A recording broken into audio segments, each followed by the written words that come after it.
You think Classroom of the Elite is about grades, but beneath the tests lies a blueprint that mirrors what elite CEOs and Ivy Leaguers are trained in, even if they've never seen the anime. By Section 4, you'll know exactly how to spot and resist the same tactics used on you every day. Most people think school is about test scores, memorize, perform, repeat. But Classroom of the Elite reveals something deeper, something uncomfortable, because in that world, and ours, academic success is just the surface game. The real game? Social engineering.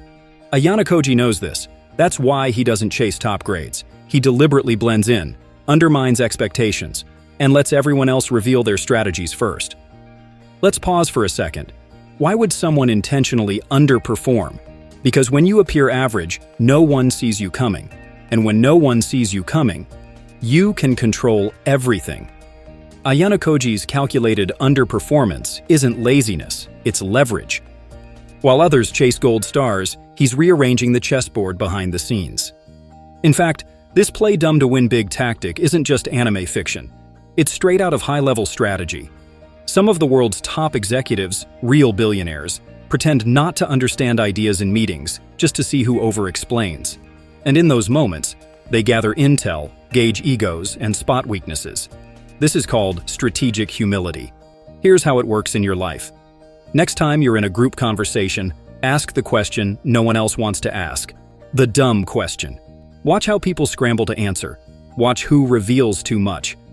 That silence you create? That pause? That's power. And there's something else Ayanokoji teaches us. He doesn't just hide behind bad grades. He uses them as camouflage.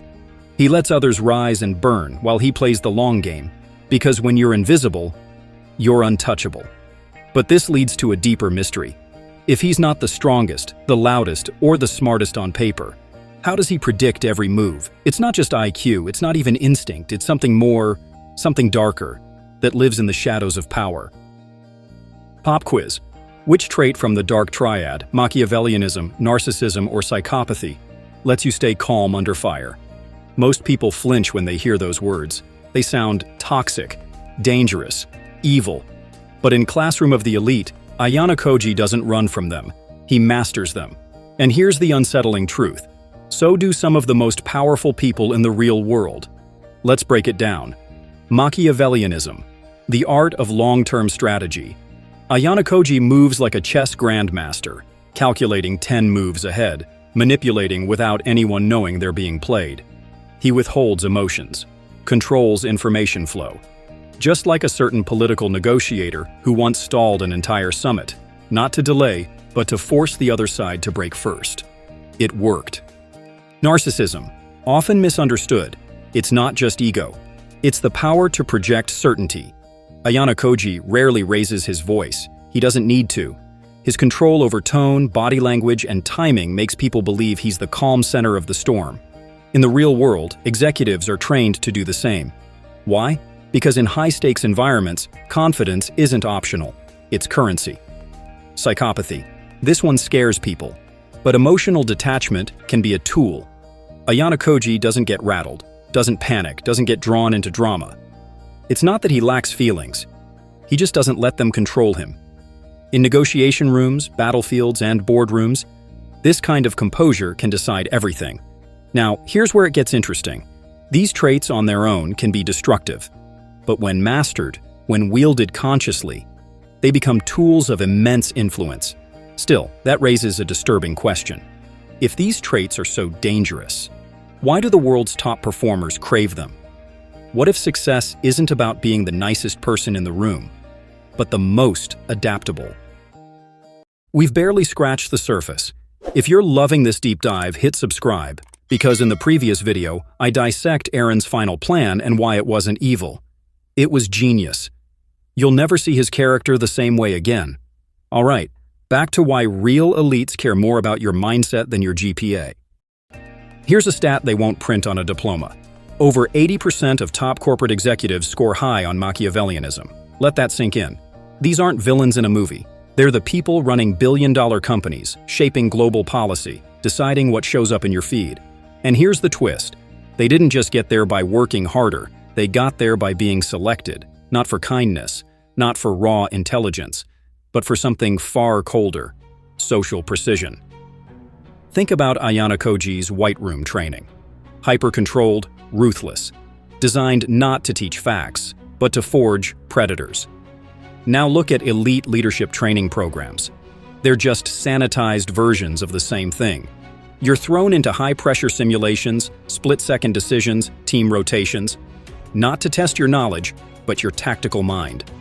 At one point in the series, Ayanokoji is placed among classmates who are all desperate for praise, status, and recognition. He watches them argue, posture, compete, and in silence he learns everything. He's not reacting, he's mapping their psychology. While others burn energy trying to rise, he's identifying who will break and when. This mirrors the real-world corporate climb.